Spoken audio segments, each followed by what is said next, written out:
the 86th sequel, the year 1911, the resignation of Bishop Alfred Tucker in the safety of London. Welcome. The Church of Uganda is celebrating 150 years of its existence. It's a celebration, and we celebrate our church, and we also celebrate our history. The history of the church in terms of the state and in terms of the church. I am Christopher Amos Chikomekontambi, the author. Bishop Tucker made it clear by telegram, which was dated May 1911, and the telegram was to the Church Missionary Society station at Namirembe, saying that he had no intention of ever returning to Uganda. Now, this was a shock. As much as he had fled the death threats, no one thought that after things had cooled down, he would not really have the strength to return home. But, well, this telegram tells it all. He was not coming home. And so, the Native Anglican Church Synod, which has a working body, the working body was called the Diocesan Council, it held an emergency session after receiving the telegram to agree on a reply to the bishop. And so, this special emergency session of this working committee or working body of the Synod, the Diocesan Council, was held on the 21st of May, 1911. And after a discussion and proving that it was not possible to convince Alfred Tucker to ever return to Uganda, the disappointment was too much. Disappointed in his own clergy, disappointed in the natives of the country, disappointed in the fact that Christianity had not yet penetrated that deep. People were still stuck to their rituals and customs and symbols. Oh my God. So finally they agreed on how to reply to Alfred Tucker. Now, these records are well kept at the UCU archives in Mukono, and they are quite bulky, so I cannot produce everything. I'll just read for you what I think is necessary in these 10 minutes of our sequel. It says, although we are parting never to meet again, face to face, we can at least say that we shall never forget you and the good work that you have done for us throughout all this period of 21 years. For example, you have baptized over 73,000 Christians, and you have ordained 37 deacons. Ordered, actually. Their language was ordained, but I'm changing it. And you have ordered 37 deacons and many priests, both natives and missionaries. In instituting a diocesan synod, and later a diocesan council, and later making a constitution for the Church of the Diocese of Uganda, and the way you put in energy in organizing the education of our children, both boys and girls. Oh my goodness, the statement is so long, I can't finish it, but it was so sweet. Researchers, I've told you where you can find it. However, at the bottom of it, it was signed by the Diocesan Council secretaries. The secretaries were quite a few: Reverend Bartolomayo Zimbe for the natives, and the Reverend C.W. Hartsley for the missionaries. Remember, even in the Diocesan Council, as much as they sat together, they would be separate. The Europeans on one side and the Africans on one side. Although now, they were no longer sitting in different rooms. They were all merging together, and they would have one session together, not two sessions as earlier. Although that's the way it started. But by the time Bishop Alfred Tucker left, this was the situation. And that's why you can see the Diocesan Council has two secretaries, a native and a missionary. This particular letter, the farewell, the acceptance of the resignation of the bishop, was also signed by the Archdeacon Robert Walker. Robert Walker signed and a few missionaries, the Reverend E.S. Daniel, the Reverend G.H. Carson, and the Reverend Ernest Miller, actually the chaplain of the bishop. He also signed. Now, at the same time, 4 native diocesan council clergy members signed, and these were the Reverend Dr. Henry Kitakule, the Reverend Nasenairi Mudeka, the Reverend Mugambi, the Reverend Balin Tuma, and the Reverend Senfuma. These ones are remembered for siding together with Bishop Alfred Tucker in his war with the Baganda elders. I remember these clergy were with the bishop, although the majority of the other native clergy were against the bishop in as far as the body of Mwanga rituals were concerned. But I don't want to go there again. Among the signatories were also 3 native diocesan council lay members, and these who signed were Katikiro Apolokagwa, the parish chief of chief Omsarosaro Tefiro Kungu Chisesonkole. He also signed. This is 1911. And lastly, the Sechivovo Hamo Mokasa. I want to make it very clear. Bishop Alfred Tucker telegram did not say that he had resigned. It simply said he had no intention of ever returning to Uganda. So that means he would work as the Bishop of Uganda Diocese, but he will be based in London. I wonder how this one is called. Is it, for example, our diocesan bishop in exile? Or would you say our Lord Bishop in refuge? But then England was his home. So you cannot be a refugee in your own home. You cannot be an exile in your own home.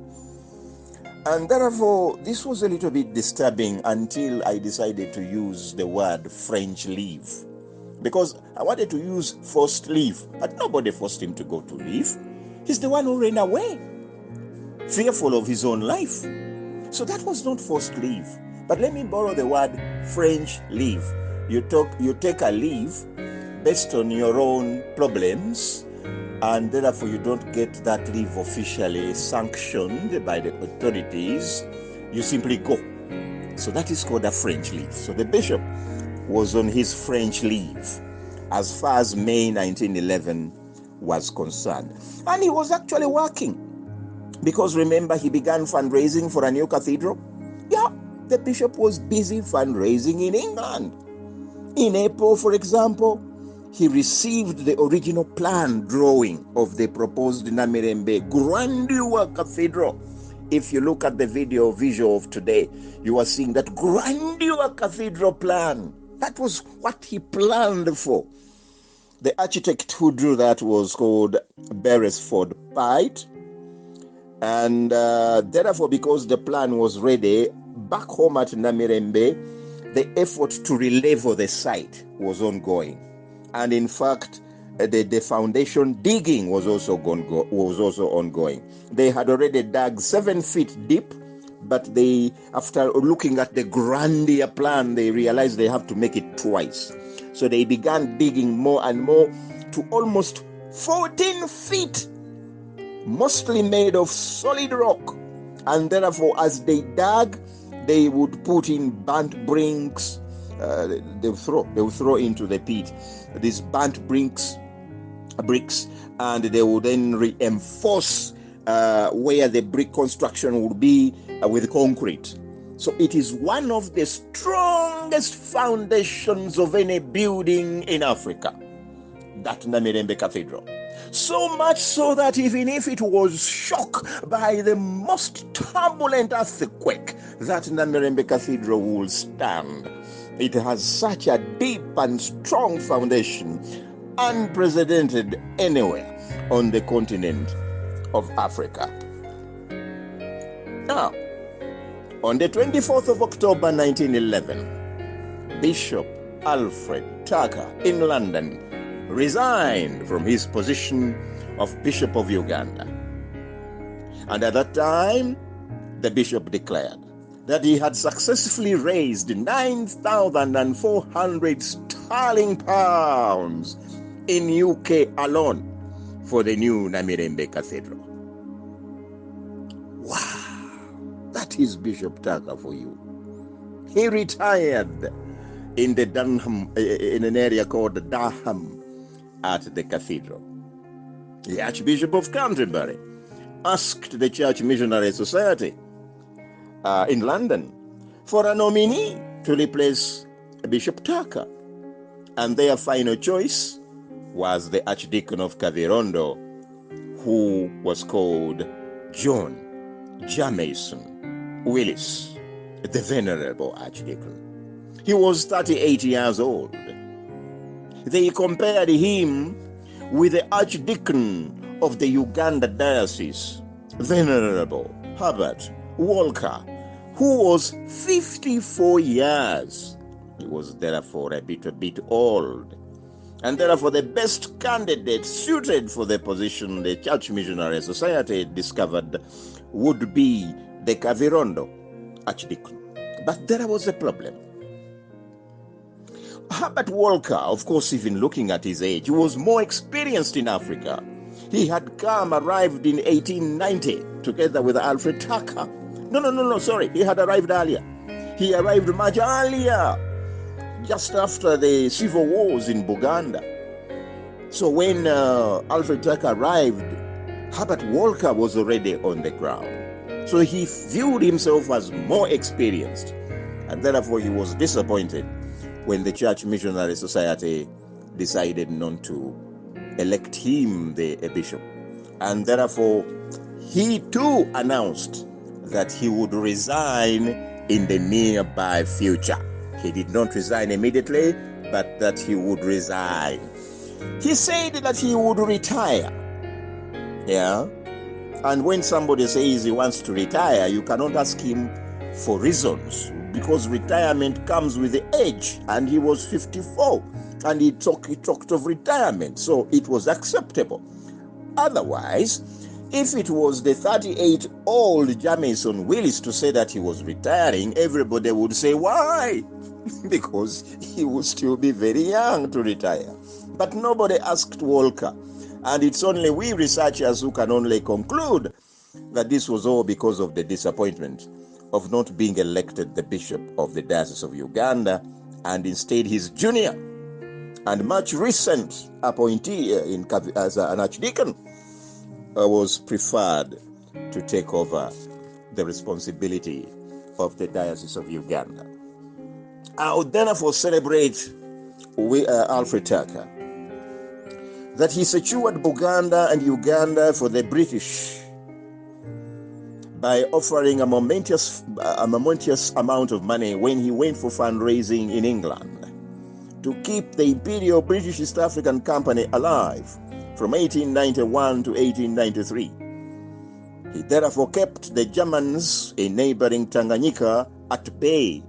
Otherwise, remember, Karl Peters had already arrived in Buganda, ready to wrestle and take Buganda away to become a German sphere of influence. So thanks to Alfred Tucker. Why not the IBEA? It had run bankrupt. They were preparing to leave. And then, of course, Alfred Tucker said, please don't. I am an expert fundraiser. He went to Europe, and within no months, he had already got all the money they wanted. And they stayed. So the company secured Uganda, secured Buganda for the British. That can only be credited to Alfred Tucker. Alfred Tucker! This man, he was a walker. He walked on foot from all the way from Bagamoyo across the interior of Tanganyika to the shores of southern Lake Victoria. I don't know how many times. He, man, was a walker. But why was he walking? To ensure that Christianity was accompanied by good health, doctors and nurses, people who would treat us, medication, people who would be able to administer medicine to us. So he walked all those long journeys to ensure that these Christians would live good health, that these Christians would be literate, they would know how to write, they would know how to read. He also ensured that there would be industrialization, because that's what Mutesa asked for. Remember Stanley's letter when he declared, "Here are a people so wise, and therefore all they need is not a mere missionary who will teach Christianity, but a practical missionary who will teach them how to dig, give them technology." And this is exactly what Alfred Tucker did. He introduced industrialization at Mviri Bulange with the industrial mission. The bishop was also interested in creating wealth for us, the church. You remember the 1900 agreement? Yes, the Anglican Church got 52 square miles. Okay, you can say they got 40. But later, an extra 12 was purchased at a nominal fee. And all that land, up to this very day, much of it still registered in the names of the native Anglican Church. I know that there are some parties who would prefer that the land and the titles get transferred into other names. For example, church holding commissioners, like in Britain, because that's what the church has done. This copycat idea, some are selling it, and I don't want to go there. But I just want to let you know, the man created wealth. The church got land, 52 square miles. Alfred Tucker. The same Alfred Tucker championed education and was responsible for the emergency of bush schools. Later, elementary central schools that were basically primary schools. And by doing that, he created an aristocracy, the way it was in England.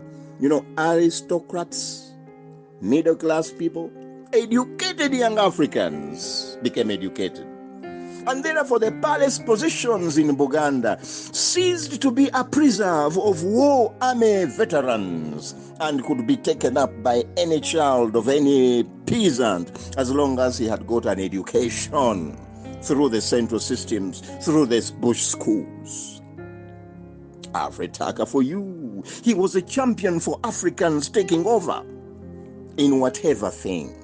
He therefore prepared them physically and mentally to do things, especially in matters to do with church and schools. But even in the health sector, you remember Dr. Albert Cook training African nurses? Yes, even in that field. One would say that Alfred Tucker, we never saw your wife. You had a son, we never saw your son. But to me, that is another way of a kudos to the bishop. Because how many bishops have we seen? How many clergy have we seen in our times when they have to praise their wives? Please see my wife. My wife, stand up. Let them see you. Oh, that is my wife. Oh, that is my wife. I'm not saying that it is bad, but here was a bishop. That was not his culture. Showing off one's wife as far as he was concerned was a private affair. So kudos, bishop, for not throwing your bishop at us.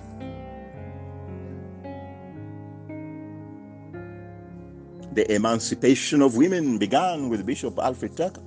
Yes, I know many women organizations would say, no, women emancipation began with us in this generation. You are very wrong. You just have to read and see how the man lifted women from the kitchen and he brought them onto the table of the Mothers' Union, onto the table of the diocesan synod.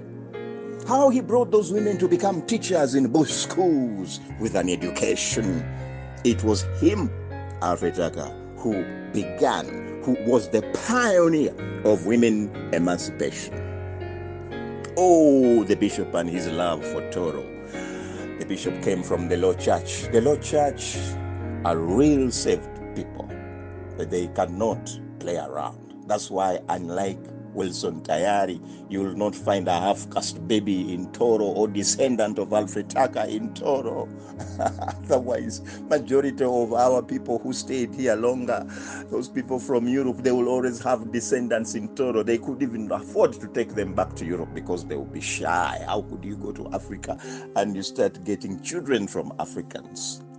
So Bishop Tucker Thank you for being a true safety. Why am I saying this? Because we have seen bishops falling today, married bishops, and you see him fallen completely. Satan having made him go to the ground simply because of a beautiful girl somewhere. Some are even married women simply because of a married woman who belongs somewhere. And you see a bishop falling. Alfred Tucker never failed, not even once, even when his wife was not here for 21 years. Kudos, Alfred Tucker. When we talk about the Constitution, today our Anglican Communion is fighting over the same Constitution. This time it's a provincial Constitution versus the diocesan Constitution. Thank you, Alfred Tucker, for beginning this constitutionality of the church. A bishop who was so humble that he never showed off with his bishopric attire. You could find Bishop Tucker seated with the people there in normal wear, not even with a neck hood. After all, natives were not allowed to wear neck hoods then. He disagreed with the missionaries, but they overruled him. Just the way they overruled him on the Constitution, that's the way they overruled him on many other things. So Bishop Alfred Tucker never showed off with those bishopric attire where you go to Harrods in London and you purchase the best of the best, where you go to Azania, which is South Africa, and you buy the best of the best, where you go to Jerusalem and you buy the best of the best. No, that was not Alfred Tucker for you. He could wear simple clothes, simple attire, and only rarely would he put on a bishopric attire. Can you imagine when the Undersecretary of State for Colonies arrived here in 1907? That was Winston Churchill. And the bishop met him in his simple clothing, not even a neck hood in his neck. So that was Alfred Tucker for you. Never showing off with his bishopric attire. Oh, here I am, I'm a bishop. Oh, here I am, I'm a bishop. No way, not for Alfred Tucker. And yet, everybody knew he was a bishop. And yet, everybody respected him as a bishop. Lastly, not everything was perfect. He never managed to take Christianity or have Christianity spread to Kigezi, to Rwanda, to Urundi. Although he managed Congo, but West Nile was a no for him. So that is a no plus for him. And of course, being a low church bishop, the memory of the Uganda matters was zero. This is a real negative for him. Can you imagine we even have women matters, but the country doesn't know, the church doesn't know that we have women who are martyrs, known by names. That history is buried. Oh my God. With Tucker, we can go on and on and on and on. But since we cannot, may the good Lord bless us all.